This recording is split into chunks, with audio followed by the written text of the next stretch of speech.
TV 24 news ವಾಹಿನಿಗೆ ಸ್ವಾಗತ. ಮನೆಗೊಂದು ಮರ ನೆಟ್ಟರೆ ಪರಿಸರವನ್ನ ಕಾಪಾಡಲು ಸುಲಭವಾಗುತ್ತೆ ಎಂದು ಬೆಳಗಾವಿ ಹುಕ್ಕೇರಿ ಹಿರೇಮಠದ ಶ್ರೀ ಶಬ್ರ ಚಂದ್ರಶೇಖರ ಶಿವಾಚಾರ್ಯ ಮಹಾಸ್ವಾಮಿಗಳು ಹೇಳಿದ್ದಾರೆ. ನಿಪ್ಪಾಣಿ ನಗರದಲ್ಲಿ ಜೊಲ್ಲೆ ಗ್ರೂಪ್ ವತಿಯಿಂದ ಹಮ್ಮಿಕೊಂಡಿದ್ದ ಕೃಷಿ ಉತ್ಸವದ ದಿವ್ಯ ಸಾನ್ನಿಧ್ಯ ವಹಿಸಿ ಆಶೀರ್ವಚನ ನೀಡಿದ ಅವರು, ಜೊಲ್ಲೆ ದಂಪತಿಗಳು ಪ್ರತಿ ಬಾರಿ ವಿಶಿಷ್ಟ ವಿಭಿನ್ನ ಕಾರ್ಯಕ್ರಮ ಮಾಡುತ್ತಾ ಬಂದಿದ್ದಾರೆ. ಇವತ್ತು ಕೃಷಿ ಉತ್ಸವ ಆಯೋಜನೆ ಮಾಡಿದ್ದು ಖುಷಿ ವಿಚಾರ ಎಂದಿದ್ದಾರೆ. ಮನುಷ್ಯನಿಗೆ ಉತ್ಸಾಹ ಬರಬೇಕಾದ್ರೆ ಅನ್ನ ಬೇಕು ಅಂದ್ರೆ ನಾವು ಕೃಷಿಕರನ್ನ ನಂಬಿಕೊಂಡು ಹೋಗಬೇಕು ಎಂದಿದ್ದಾರೆ.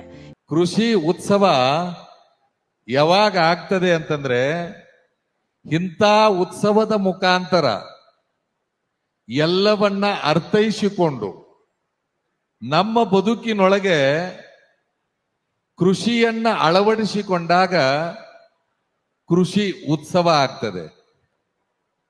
ಮನುಷ್ಯನಿಗೆ ಉತ್ಸಾಹ ಬರಬೇಕಾಗಿತ್ತು ಅಂತಂದ್ರೆ ಬೇರೆ ಯಾವುದರಿಂದನೂ ಬರಲಿಕ್ಕೆ ಸಾಧ್ಯ ಇಲ್ಲ.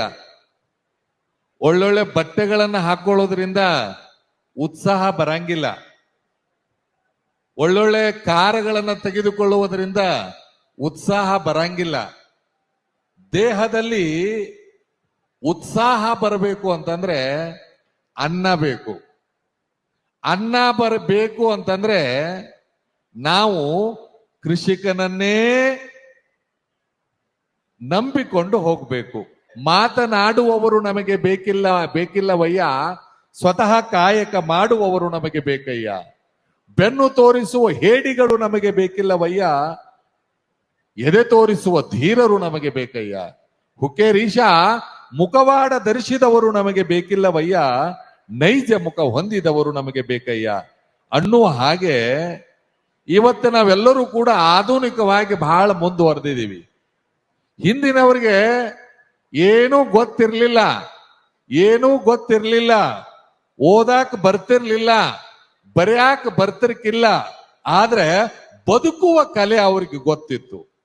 ಆದ್ರೆ ಬದುಕುವ ಕಲೆ ನಮಗೆ ಗೊತ್ತಿಲ್ಲ. ಯಾಕಂತಂದ್ರೆ ನಾವ್ ಏನ್ ಮಾಡ್ತೀವಿ, ಎಲ್ಲವನ್ನೂ ಕೂಡ ಹೇಳ್ತೀವಿ, ಕರೆ ಅಳವಡಿಸಿಕೊಳ್ಳುವುದರಲ್ಲಿ ವಿಫಲ ಆಗಿದ್ದೀವಿ. ಮೊದಲೆಲ್ಲ ಹಳ್ಳಿಯೊಳಗ ಒಂದೇನಾದ್ರೂ ಅಕಸ್ಮಾತ್ ಆಗಿ ಈ ಬಚ್ಚಲ್ ನೀರು ಹೊರಗೆ ಹೋಗ್ಬೇಕಾಗಿತ್ತಂದ್ರೆ ಅದನ್ನು ಹೊರಗೆ ಹಾಕ್ತಿರ್ಕಿಲ್ಲ, ಒಂದೆರಡು ಗಿಡಗಳನ್ನು ಕೂಡ ಹಚ್ಚಿ ರಕ್ಷಣೆ ಮಾಡ್ತಿದ್ರು. ಆದ್ರೆ ಇವತ್ತು ನಮ್ಮ ಮನೆಗಳಲ್ಲಿ ಏನಾಗಿದಾವೆ ಅಂತಂದ್ರೆ ಎಲ್ಲಾ ನೀರು ಗಟ್ರಕ್ಕ ಹೊಕ್ಕಾವೆ. ಆ ಗಟ್ರ ನೀರು ಇನ್ ಮುಂದೆ ಎಲ್ಲಿ ಹೋಗು? ಸ್ವಲ್ಪ ಆಲೋಚನೆ ಮಾಡಿ. ಬಹುಶಃ 130 ಕೆರೆಗಳು ಹೆಚ್ಚಿತ್ತು ಅಂತ ಇನ್ನು ಬೆಂಗಳೂರೊಳಗೆ, ಇವತ್ತು 30ಕ್ಕೆ ಬಂದಿದ್ದಾವೆ ಅಂತಂದ್ರೆ ನಾವೇನ್ ಮಾಡ್ತಾ ಇದ್ದೀವಿ ಅನ್ನೋದನ್ನ ಎಲ್ಲರೂ ಕೂಡ ಅರ್ಥ ಮಾಡ್ಕೋಬೇಕು. ಅದಕ್ಕ ಇಲ್ಲಿ ಶಾಸಕರು ಇದ್ದಾರೆ, ಎಲ್ಲರೂ ಈ ಅಧಿಕಾರಿಗಳು ಇರ್ತಾರೆ. ಸರ್ಕಾರವು ಕೂಡ ಏನ ಚಿಂತನೆ ಅಂತಂದ್ರೆ, ಇನ್ನು ಯಾರ ಮನಿ ಕಟ್ಟುತ್ತಾರೆ ಅವರು ಕಡ್ಡಾಯವಾಗಿ ಇಂಗು ಗುಂಡಿಗಳನ್ನ ಮಾಡಿದ್ರೆ ಅದು ಸೂಕ್ತ ಅನ್ನುವುದು ನನ್ನ ಅಭಿಪ್ರಾಯ ಅನ್ನೋದನ್ನ ಈ ಸಂದರ್ಭದಲ್ಲಿ ಹೇಳ್ತಾ, ನೀವೆಲ್ಲರೂ ಕೂಡ ಇವತ್ತು ಬಹಳಷ್ಟು ವೈವಿಧ್ಯಮಯವಾಗಿ ಕೃಷಿ ಉತ್ಸವ ಜರುಗ್ತಾ ಇದೆ. ನಾನು ಬಂದ ತಕ್ಷಣ ಯಾಕಂತಂದ್ರೆ ಇಬ್ಬರು ಬಹುಶಃ ಶಶಿಕಲಾ ಜೊಲ್ಲೆ ಅವರು, ಅಣ್ಣಾ ಸಾಹೇಬ್ ಜೊಲ್ಲೆ ಅವರು ಏನಾರ ಮಾಡ್ತಾರೆ ಅಂತಂದ್ರೆ ಅದು ಸಮಾಜಕ್ಕೆ ಉಪಯೋಗವಾಗುವುದಿರ್ತದೆ. ಯಾಕಂತಂದ್ರೆ ಬಹುಶಃ ಅಧಿಕಾರ, ಬಹಳಷ್ಟು ಜನ ಅಧಿಕಾರಕ್ಕಾಗಿ ಅಂತ ಹೇಳಿ ತಿಳ್ಕೊಂಡ್ಬಿಟ್ರೆ ಬದುಕು ಚೆನ್ನಾಗಿಲ್ಲ. ಈ ಅಧಿಕಾರ ಅನ್ನೋದು ಒಂದು ಅವಕಾಶ. ಬಹುಶಃ ಇವರು ಸಂಸದರಾಗಿ, ಅವರು ಶಾಸಕರಾಗಿ, ಮಂತ್ರಿಗಳಾಗಿ ಒಂದು ಅವಕಾಶ ಅಂತ ತಿಳ್ಕೊಂಡು ಜನಪರ ಕಾರ್ಯವನ್ನ ಮಾಡ್ತಾ ಬಂದಿದ್ದಾರೆ.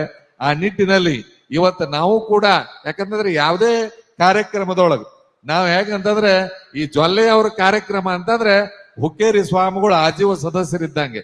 ಎಲ್ಲಾ ಕಾರ್ಯಕ್ರಮದೊಳಗೆ ನಾವು ಇದ್ದೇ ಇರ್ತೀವಿ. ಯಾಕೆ ಇರ್ತೀವಿ ಅಂತಂದ್ರೆ ಯಾರು ಒಳ್ಳೆಯದನ್ನ ಮಾಡ್ತಾರೋ, ಯಾರು ಒಳ್ಳೆತನದಿಂದ ಮಾಡ್ತಾರೋ ಅವರಿಗೆ ಒಬ್ಬ ಸ್ವಾಮಿ ಆದವ ಮುಕ್ತವಾಗಿ ಆಶೀರ್ವಾದ ಮಾಡೋದು ಸ್ವಾಮಿಯ ಧರ್ಮವಾಗಿರ್ತದೆ. ಆ ನಿಟ್ಟಿನಲ್ಲಿ ಅನೇಕ ವಿಚಾರಗಳು ಇವತ್ತೇ ಉದ್ಘಾಟನೆ ಆಗಿರೋದ್ರಿಂದ ನಮ್ಮ ಪರಮ ಪೂಜ್ಯ ಕನ್ನೇರಿ ಮಠದ ಜಗದ್ಗುರು ಅದೃಶ್ಯ ಕಾಡಸಿದ್ದೇಶ್ವರ ಮಹಾಸ್ವಾಮಿಗಳು ಉದ್ಘಾಟನೆ ಮಾಡಿ ಈಗ ಹಾರೈಸಿ ಈ ಕಾರ್ಯಕ್ರಮಕ್ಕೆ ಚಾಲನೆ ನೀಡಿದ್ದಾರೆ. ನಮಗೊಂದು ಏನು ಹೆಮ್ಮೆ ಅಂತಂದ್ರೆ ಪರಮ ಪೂಜ್ಯ ಕನ್ನೇರಿ ಮಠದ ಸ್ವಾಮಿಗಳು ಕೃಷಿಗಾಗಿ ತಮ್ಮನ್ನ ತಾವು ತೊಡಗಿಸಿಕೊಂಡವರು. ಅವರ ಅಮೃತ ಹಸ್ತದಿಂದ ಇವತ್ತು ಉದ್ಘಾಟನೆಗೊಂಡಿದೆ. ಇವತ್ತು ನಾವೆಲ್ಲರೂ ಕೂಡ ಏನ್ ಮಾಡ್ಬೇಕು ಅಂತಂದ್ರೆ ಇಲ್ಲೆಲ್ಲ ಬಂದವರು ಒಂದೇನಂತಂದ್ರೆ ನೀವೆಲ್ಲರೂ ಕೂಡ ಮನೆಯ ಹತ್ತಿರ ಆಗ್ಲಿ ನಿಮ್ಮ ಜಾಗದಲ್ಲಿ ಆಗ್ಲಿ ನಾವು ಗಿಡಗಳನ್ನು ಹಚ್ಚಬೇಕು. ಯಾಕಂತಂದ್ರೆ ದೇವರಿಗೆ ಬೇಕು ಮಡಿ ನೀರಯ್ಯ, ಮರಗಳಿಗೆ ಸಾಕು ಮೈಲಿಗೆ ನೀರಯ್ಯ. ಈ ಸಂದರ್ಭದಲ್ಲಿ ಶಾಸಕಿ ಶಶಿಕಲಾ ಜೊಲ್ಲೆ, ಮಾಜಿ ಸಂಸದ ಅಣ್ಣಾ ಸಾಹೇಬ್ ಜೊಲ್ಲೆ, ಶಾಸಕ ಮಹಾಂತೇಶ ದೊಡ್ಡಗೌಡ್ರು, ಬಸವಪ್ರಸಾದ್ ಜೊಲ್ಲೆ ಸೇರಿ ಇನ್ನು ಅನೇಕರು ಉಪಸ್ಥಿತರಿದ್ದರು. ಕನ್ನಡಿಗರ ಮೆಚ್ಚಿನ ನಿಮ್ಮ ಟಿವಿ 24 ಕನ್ನಡ ನ್ಯೂಸ್ ವಾಹಿನಿ ಇದೀಗ ಟಿವಿಯಲ್ಲಿ ಲಭ್ಯ. ಕರ್ನಾಟಕ ಮತ್ತು ದೇಶ ವಿದೇಶದ 360 ಡಿಗ್ರಿ ಸುದ್ದಿ ಹಾಗೂ ಉತ್ತರ ಕರ್ನಾಟಕ, ಬೆಳಗಾವಿ, ಬಾಗಲಕೋಟೆ, ಧಾರವಾಡ, ಹಾವೇರಿ, ಗದಗ, ಬಿಜಾಪುರ ಜಿಲ್ಲೆಯ ಕ್ಷಣ ಕ್ಷಣದ ವಿವರವನ್ನ ಪಡೆಯುವುದಕ್ಕೆ ಟಿವಿ 24 ಕನ್ನಡ ನ್ಯೂಸ್ ವಾಹಿನಿಯನ್ನ ಲೈಕ್ ಮಾಡಿ, ವಿಡಿಯೋಗಳನ್ನ ಶೇರ್ ಮಾಡಿ, ಕಮೆಂಟ್ ಮಾಡುವ ಮೂಲಕ ನಮ್ಮ ವಾಹಿನಿಗೆ ಸಹಕಾರ ನೀಡಿ ಮತ್ತು ಚಾನೆಲ್ ಅನ್ನ ಸಬ್ಸ್ಕ್ರೈಬ್ ಮಾಡಿ. Thank you.